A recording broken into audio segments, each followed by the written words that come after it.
Doong, the largest cave on our planet.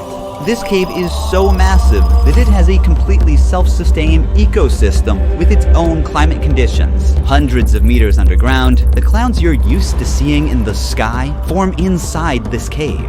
Doong even has an untouched prehistoric rainforest hidden far below the surface, and a vast underground river. From transparent fish to colorful monkeys, over 250 endemic plant and animal species live in this underground world. 7 new animal species were recently discovered here and are unique to this place. Stretching 9 kilometers in length, this cave holds 38.5 million cubic meters of space, and its passages are so enormous that a 40-story skyscraper could fit inside, and its giant stalagmites are rising like towers of ancient cities. Walking inside, it's impossible not to feel as small as a tiny bug. Can a rock move on its own? Doong even contains phytokarst rocks, which move towards the sun like semi-living organisms. Rare cave pearls and many other unique formations are also found here. For 3 million years since its formation, the world had no idea about this cave's existence until it was fully explored in 2009 in Vietnam. Now, it's time for you to see the largest cave on Earth. Individual access is forbidden to protect both visitors and the fragile environment. This expedition is operated by Oxalis, the only authorized agency. To reach Doong, we've trekked through the jungle for 9 hours, and now we must pass through End Cave, the world's 3rd largest cave. This cave serves as a gateway to the world's largest cave. It's crucial to be fully prepared for every possibility. So before setting out on this journey, we did deep online research about Doong and its surrounding area to learn about everything that we would need to know.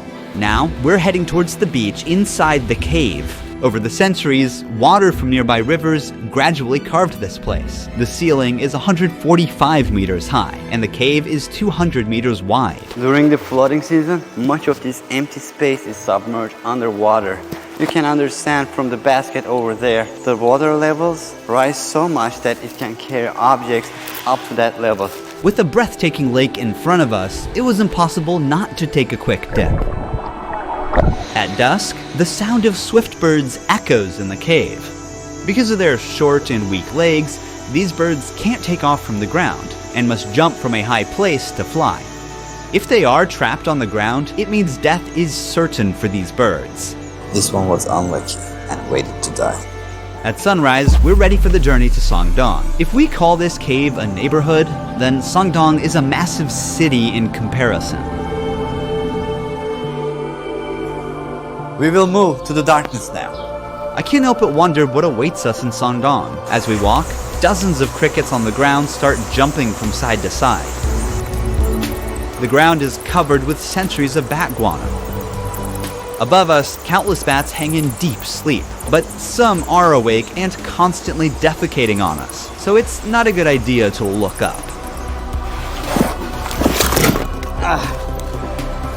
That's how my arm looks. We pass by formations that look like travertine. The limestone steps take us to the path that leads to Doong. Wow.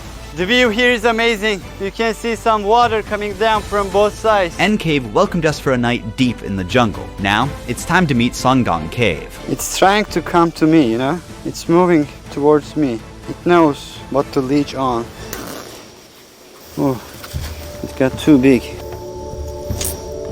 Beneath the soil we walk on lies the 450-million-year-old limestone formation, which began forming long before the existence of humans or even dinosaurs. This calcium-rich limestone is composed of shells and skeletons of ancient sea animals that sank to the ocean floor and gradually compressed over millions of years. However, since calcium dissolves easily in acid rain slowly erodes limestone and forms caves over time. This is how the world's largest cave was formed, by rain-dissolving limestone. A challenging final climb brings us down to the grand entrance of Doong.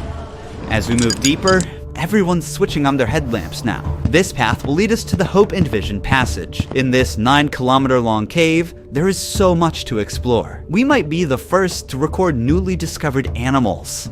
This is the entrance of Doong Cave. You can see those people look tiny at the entrance. Even just a few steps in, we're surrounded by incredible cave formations. The water, rich in minerals, flows down from the ceilings or walls and builds these beautiful rimstone pools over time. The very first animal greeting us is a cricket. We are making our way through the rocks.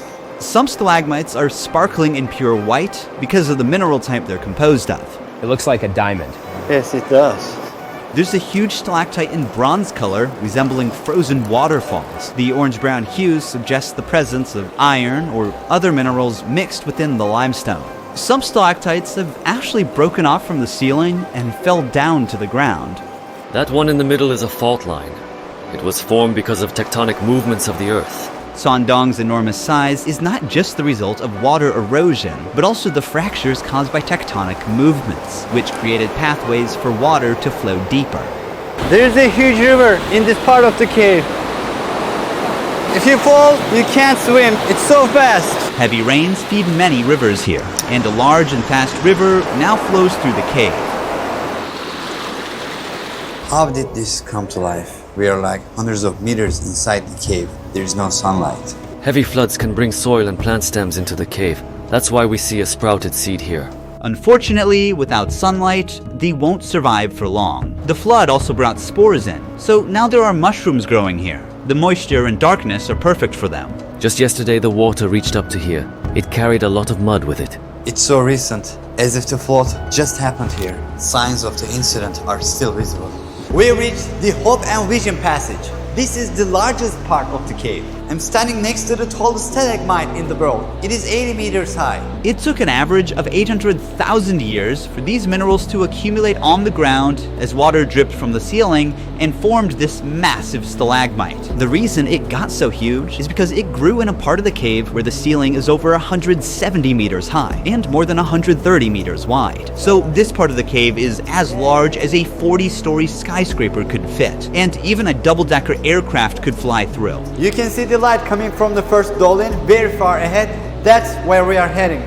We spot cloudy-like white patches on the ground. What is this? A spider web. When they sense vibrations of a trapped insect, the spider jumps out, bites the prey, and returns to the funnel to eat. These are sand towers. When water drips from above, the parts under the pebbles are protected while their surroundings erode, and in the end, it forms these towers. It looks like a small metropolis.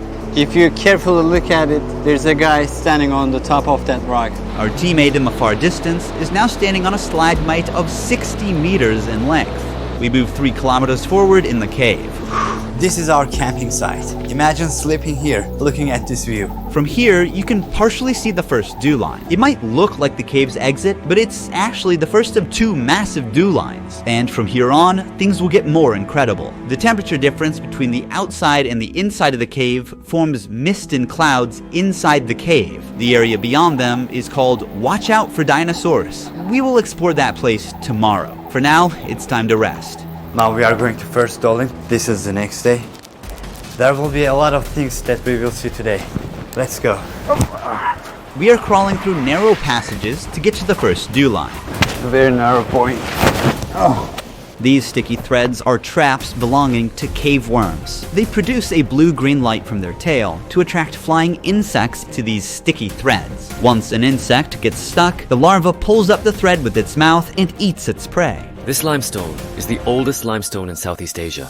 It is more than 400 million years old. While some sea creatures become part of the limestone, others mineralized and ended up as fossils, like you see in this example. We'll get into the details of this fossil later. We're almost there. Sun! Wow, it takes for water droplets to reach the ground for like 20 seconds from up there. What is the height of this wall? It's around 140 meters. Everything is huge here. When you look up, you can see the trees of the rainforest surrounding the opening. But right now, we are meters below and still inside the cave. The reason why this hole exists is that hundreds of thousands of years ago, the river flowing inside Doong eroded the limestone and weakened the roof. The roof couldn't hold up and collapsed, creating this giant hole above. So the light gave life to these algae and mosses. In the afternoon, we'll go to Dolin number 2. It's very different. You'll see a real jungle there. But first, let's see the first of the last 2 incredible formations here. This is also a stalagmite, but it's a different one. It owes its unique layered shape to the waterfalls.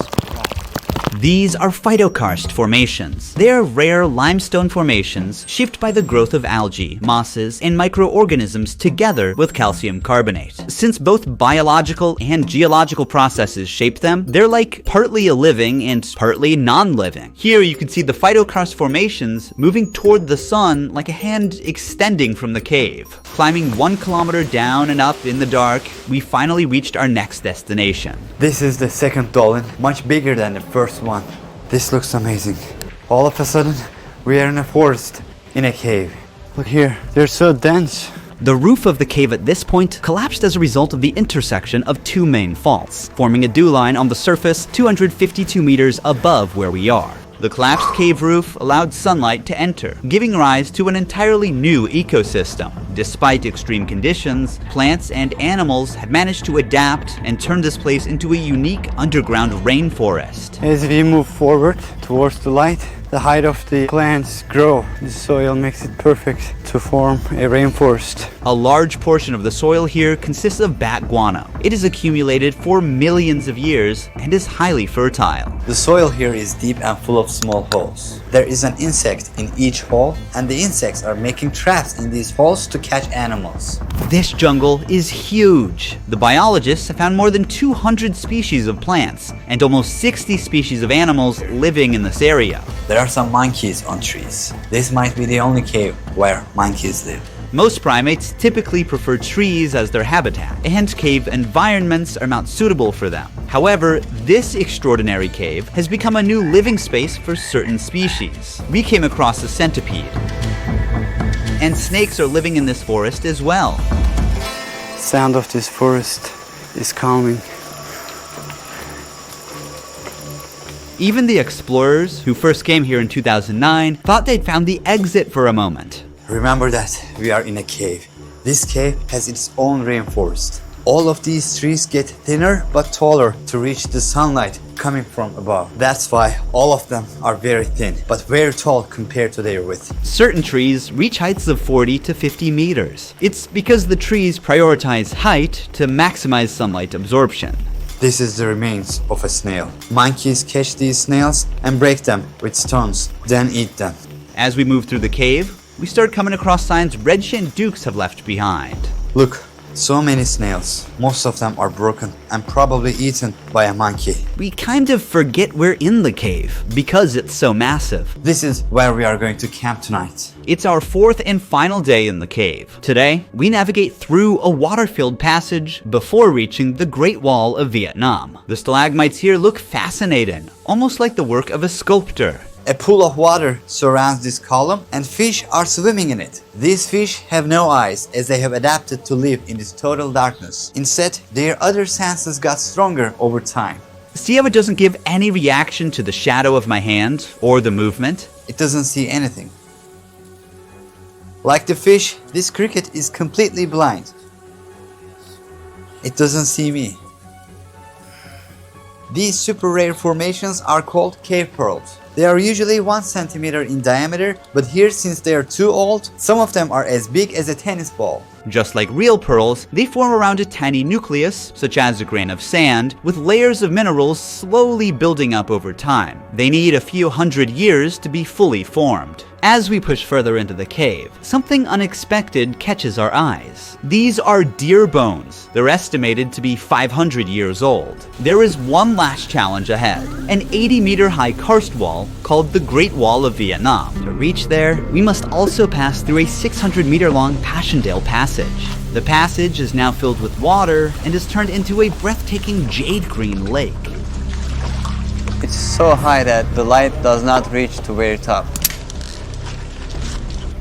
After the wall, the light from the exit is visible from 500 meters away. We have explored the world's largest cave from one end to the other, yet on the fourth day of the exploration, one mystery still remains. Which ancient creature the fossil we saw in Doong belongs to? I'm opening Opera browser and quickly navigating to the cave's website to check the related article. Here we'll find the same fossil's image and its description. I'm gonna press Command/ or Control/ to open Aria. It's a built-in AI tool. Let's ask it to highlight the key points in this article. The article mentions two different coral fossils but doesn't specify which image belongs to which creature. Luckily, Aria has image recognition feature. I'm gonna upload the image and ask again. Okay. It identifies the fossil we saw as Tetracorolia. Let's check for more information on this sea creature. First, I'm using the Tab Islands feature to effortlessly group tabs by topic and save space. I can expand or collapse them as needed. I'm splitting the browser window to view both websites side by side. It appears that Tetracorolia or rugosa went extinct 300 million years ago. This carnivorous species is believed to have had tentacles to catch its prey and grew up to 10 centimeters. Because it is extinct today, we don't know exactly what this animal looked like, but with Aria's image generation feature, we can create a possible visual for this animal. Here's an illustration of a living Tetracorolia drawn as a colony with tentacles. By the way, tab traces feature, as you can see here, help us see our recent visited tabs by darkening the underscore. The darker the underline, the more recently the tab was visited. Using Opera Smart Tools, I believe that we identified which creature this fossil belongs to. Opera also enhances workflow with a floating music player and customizable themes with many other features. Download Opera now from the link in the description box or pinned comment to take your browsing experience to the next level. Thank you for watching. See you in the next one. Ruhi Chenet was here.